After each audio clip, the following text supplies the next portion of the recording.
Hello दोस्तों, कैसे हैं आप सब लोग। स्वागत है आपका मेरे यूट्यूब चैनल में। तो दोस्तों, हमारी उत्तराखंड सीरीज चल रही थी। उत्तराखंड सीरीज में हम कार्तिकेयपुरी राजवंश के बारे में बात कर रहे थे। इससे पहले की वीडियो में हमने कार्तिकेयपुरी राजवंश के प्रथम और द्वितीय परिवार के बारे में बात कर दी है, और आज हम जो बात करने वाले हैं कार्तिकेयपुरी राजवंश के तृतीय परिवार के बारे में बात करने वाले हैं। ठीक है, इम्पोर्टेंट रहने वाला है। ठीक है, जो जो क्वेश्चन रहेंगे इसमें आएंगे। तो तृतीय परिवार की अगर हम बात करते हैं तो ये पहला क्वेश्चन ही, इसका संस्थापक जो माना गया है या इसकी स्थापना जिसने मानी गई है वो है आपका कौन? सलोणादित्य। ठीक है, इसको तृतीय परिवार को कहा गया सलोणादित्य वंश भी कहा गया है। ठीक है, इसके बाद अगर हम बात करते हैं सलोणादित्य वंश की स्थापना किसने? सलोणादित्य ने की थी। ठीक है, लेकिन कहीं कहीं पर दिखाया गया है कि इस वंश की स्थापना सलोणादित्य के सलोणादित्य के पुत्र किसने करी थी? इच्छर देव द्वारा की गई थी। ठीक है, लेकिन तृतीय वंश आपका कौन सा है? आपका सलोणादित्य, जिसके बारे में हमने स्टार्टिंग में ही बात कर दी थी कि कहीं कहीं आपका मानते हैं कि कार्तिकेयपुरी राजवंश में कुल 14 आपके क्या हुए? नरेश हुए। और कहीं कहीं माना जाता है कि आपके कितने? 15 नरेश हुए थे। ठीक है, तो 15वां नरेश आपका सलोणादित्य को माना जाता है। वैसे इस वंश की जो स्थापना वो इच्छरदेव द्वारा की गई थी। इसकी जानकारी कहाँ से मिलती है? तो इस चीज की जानकारी जो हमको मिलती है वो अब मिलती है हमको कौन सी? बालेश्वर, जो कि आपका चंपावत में है स्वर, और आपका पांडुकेश्वर जो कि आपका चमोली में है। बालेश्वर और पांडुकेश्वर के ताम्रपत्रों से मिलती है। ठीक है, इच्छर देव जो थे, इच्छर देव की जो आपकी पत्नी थी, इच्छर देव की पत्नी का नाम क्या था? इच्छर देव की पत्नी का नाम क्या था आपका? सिंधु देवी इनकी पत्नी का नाम था। ठीक है, सिंधु देवी इनकी पत्नी का नाम था।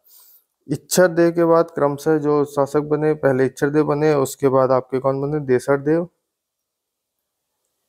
और देसर देव के बाद आपका पद्मदेव आपके वंश के शासक बने। ठीक है, देसर देव को कहा जाता है दीन दुखियों का रक्षक कहा जाता था। क्या कहा जाता था इसे? दीन दुखियों का रक्षक या स्वर्णदाता।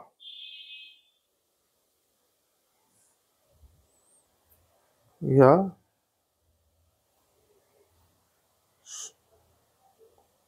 स्वर्णदाता, तो कहा कभी कभी आ जाएगा स्वर्णदाता किसे कहा जाता है? तो देसर देव को कहा जाता है। ठीक है, इसके अलावा पद्मदेव को कर्ण के समान माना गया है। कर्ण के समान माना गया है। यह अधिक दानवीर था। ठीक है, एक टाइम से आपके दानवीर आपका कौन था? पद्मदेव था। ठीक है, और इसके अलावा इसके लिए आपका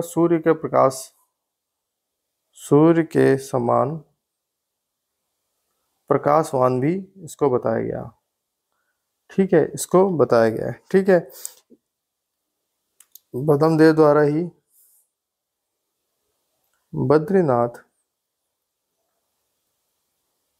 मंदिर को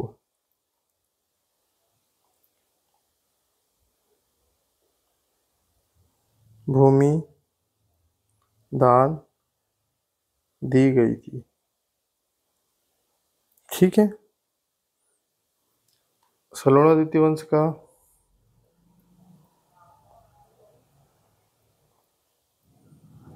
वंश का अंतिम राजा कौन था? राजा सुभिक्ष राज।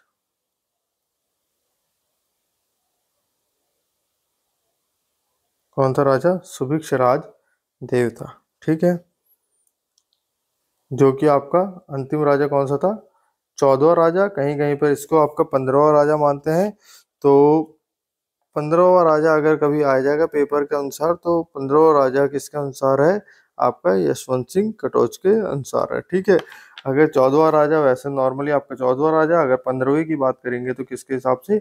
यशवंत किसके हिसाब से? यशवंत सिंह कटोच के हिसाब से। ठीक है, 15वां किसके हिसाब से? यशवंत सिंह कटोच।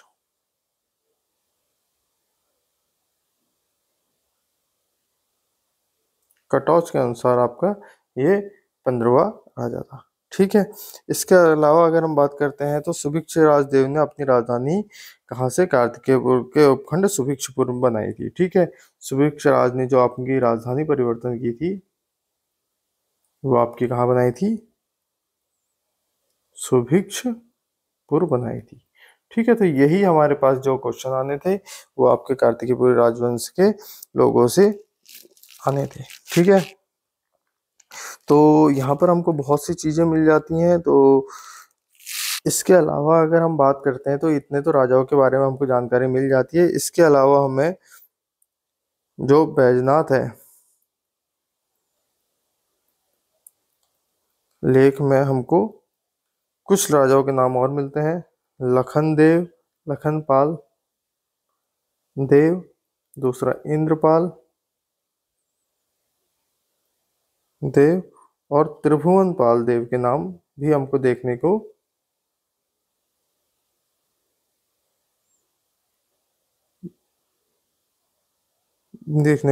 मिलते हैं। ठीक है,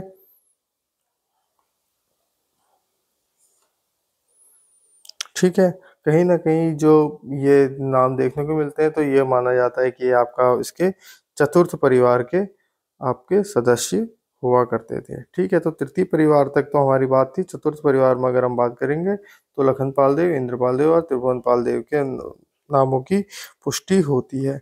इनकी पुष्टि कहाँ से होती है, तो इन सब की पुष्टि आपकी कहाँ से होती है, कहीं ना कहीं बैजनाथ के लेख से होती है।